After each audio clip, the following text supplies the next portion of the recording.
Cleveland still has a shot at the playoffs, and if nothing else, they still definitely can avoid a losing record, and to stay on track for both, they have to beat a Cardinals team that currently would be picking 6th in next year's draft. You'll have predictions for this one in the blink of an eye, but stare at these stats for a sec before that happens.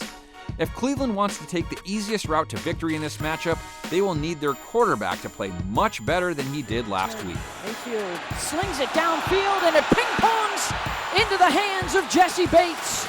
Back inside the 25 and a spin down to the 20-yard line. Baker Mayfield may have come out victorious, but the Browns won last week despite Mayfield, not because of him.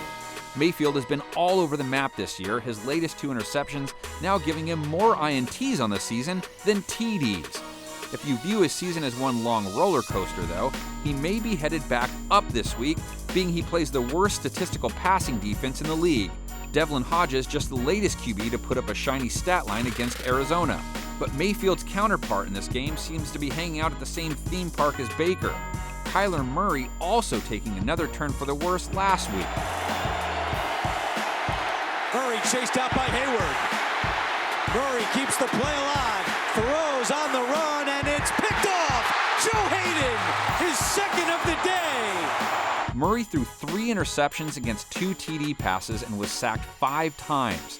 He just recently had turned in 3 straight solid outings, but has now gone back-to-back games with a sub-70 passer rating, throwing 4 interceptions along with those 2 TDs from last week.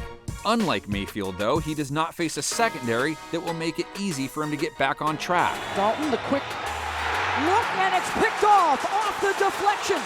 And headed the other way with it is Denzel Ward, and into the end zone. The Browns' pass D has held its own this season. They've held QBs to a sub-90 passer rating, and they don't give up too many chunk plays through the air.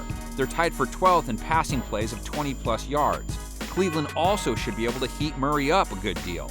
Even without Myles Garrett, they're still tied for 11th in sacks, picking up 2 more last week, and as we mentioned, Arizona's pass protection hasn't been overly protective this season. What the Browns don't do well on defense is stop the run.